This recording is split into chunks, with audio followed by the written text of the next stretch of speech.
حضرت سیدی عثمان ابن حسن رضی اللہ تبارک و تعالیٰ نے اپنی کتاب درۃ الناصحین میں لکھتے ہیں کہ ایک کسی نیک بندے کی شیطان سے ملاقات ہوئی اور ان کی ملاقات شیطان سے ہوئی مسجد کے دروازے پر. تو انہوں نے شیطان سے پوچھا کہ آج تیری میری پہلی ملاقات ہے, مجھے آج تجھ سے ایک چیز چاہیے. شیطان نے کہا آپ مجھ سے کیا چاہتے ہیں؟ تو آپ نے فرمایا میں تیری طرح بننا چاہتا ہوں, میں چاہتا ہوں کہ تیری طرح بن جاؤں. اس نے حیرت سے کہا کہ آج تک مجھ سے کسی نے یہ چیز نہیں مانگی جو آپ مانگ رہے ہیں کہ میں تیری طرح بن جاؤں. میری طرح آپ کیوں بننا چاہتے ہیں؟ لعنتی ہوں, رجیم ہوں, مردود ہوں, لعنت کا توق ہے. اللہ رب العزت کی طرف سے مجھ پر عتاب قیامت تک ہے اور آپ میری طرح بننا چاہتے ہیں. انہوں نے کہا میں نے ضد کی کہ تیری طرح ہی بنوں گا. تو اس نے کہا ٹھیک ہے, اگر اتنا حوصلہ میری طرح بننے کا ہے, آپ کو اگر میری طرح لعنتی بننا ہے, اللہ کا دشمن بننا ہے, تو دو کام آپ کو کرنا پڑے گا. ایک کام تو یہ کہ جھوٹی قسمیں کھانا شروع کر دو, ایک کام یہ جھوٹی قسمیں کھانا شروع کر دو, اور دوسری چیز نماز میں سستی کرنا شروع کر دو.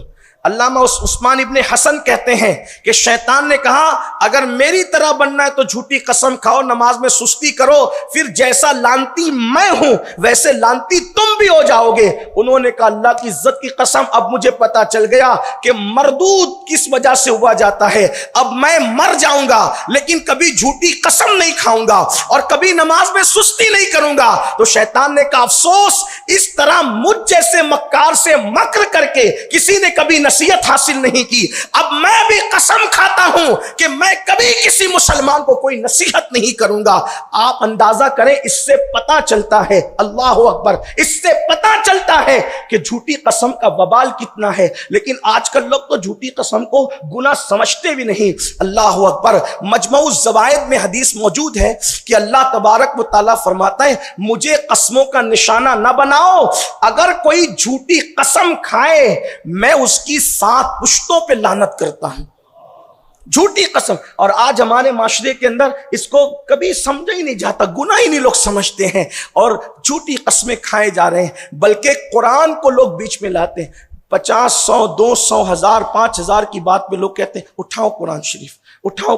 قرآن شریف جتنا پڑھنے کے لیے نہیں اٹھانے کی بات کی جاتی ہے اتنا قسموں کے لیے اٹھانے کی بات کی جاتی ہے. لیکن افسوس, جس کو یہ پتا ہو کہ جھوٹی قسم پر اللہ اس کی 7 پشتوں پہ لعنت کرے گا, کیا کبھی انسان اس طرح کی جرات کر سکتا ہے؟ لیکن آج مسلمان اس وبا میں گرفتار ہے. بلکہ یہاں تک فرمایا اگر کوئی بات پر سچی قسم اٹھائے, جھوٹی نہیں سچی, تو سچی قسم کھانے والے کی رزق سے بھی اللہ برکتیں اٹھا لیتا ہے.